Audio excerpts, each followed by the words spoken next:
ela diz, capítulo 6, Eu Sou a Machonete, por Devi. Infelizmente, muitas mulheres em posições de liderança possuem atitudes que promovem a concorrência com os homens, para finalmente agarrar um quinhão de poder no mundo empresarial dominado por homens, ou na igreja mundial e ganhar notoriedade pessoal e respeito. Muitas mulheres sentiram que era necessário falar com vozes emprestadas, vozes de homens. Elas se convenceram de que, para serem ouvidas, deveriam vestir-se com ternos, sacrificar a educação e a sensibilidade, afirmar a si mesmas e falar grosso. Na verdade, esse tipo de ação dilui o impacto da liderança feminina, em vez de reforçá-la. A mentira do feminismo nos levou a pensar que existe uma maneira de liderar, a de um homem. E a mentira continua com a ideia de que, para as mulheres liderarem, elas devem fazer isso no estilo machista. A capacitação é superior.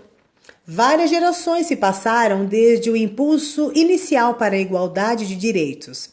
Agora, após décadas sacrificando nossa feminilidade, chegou o tempo de as mulheres enfatizarem sua primogenitura humana de cooperação, sensibilidade e capacitação aos outros. Destacamo-nos naturalmente nessas áreas. Homens e mulheres têm a ganhar se empresas, igrejas e famílias adotarem a estratégia terna e agradável. Um livro sobre este assunto, O Poder da Ternura, de Sherry Cohen, claramente demonstra, por meio de histórias pessoais que são sustentadas por resultados de pesquisas, o impacto que a liderança agradável pode ter sobre os mundos profissional e privado. A verdadeira influência feminina muda os estilos dominadores de gestão masculina para um ambiente mais familiar de cooperação ou formação de equipe. Nós chamamos isso de o novo modelo de liderança. Os autores estão escrevendo livros sobre esses assuntos e as empresas beneficiando-se ao usá-los. Mas isso é realmente novo? Não para as mulheres. Simplesmente voltamos para o que sempre foi natural e confortável. A liderança é para capacitar o próximo, marido, filhos, amigos, colegas e sócios.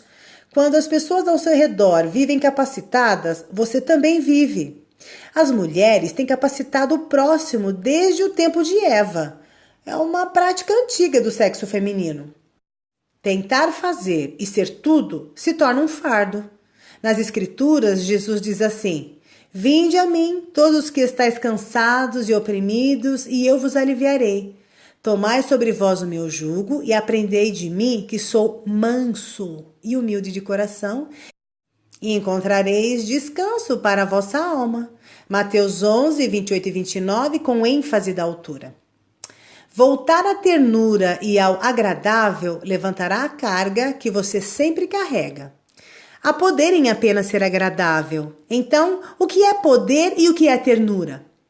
O velho e evidente poder, do tipo que geralmente é praticado em um ambiente competitivo.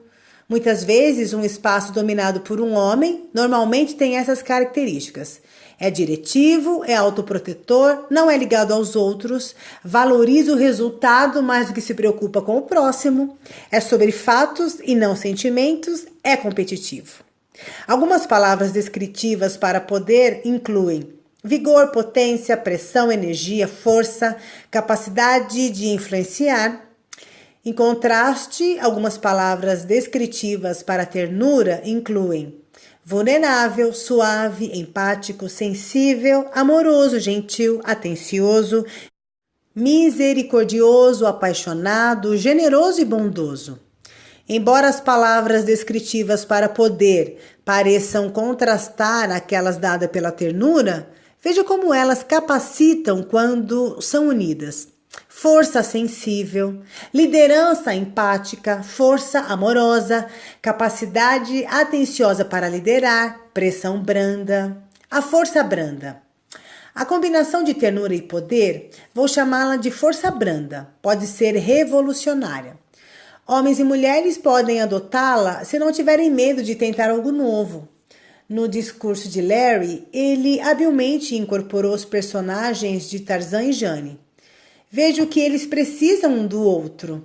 A força branda, balançando em unidade, coloca o coração no que você faz, em seus negócios, ministério, família e casamento. A força branda é sobre parcerias. A guerra dos sexos, fazendo-os competir violenta ou sutilmente um contra o outro, não é ordenada.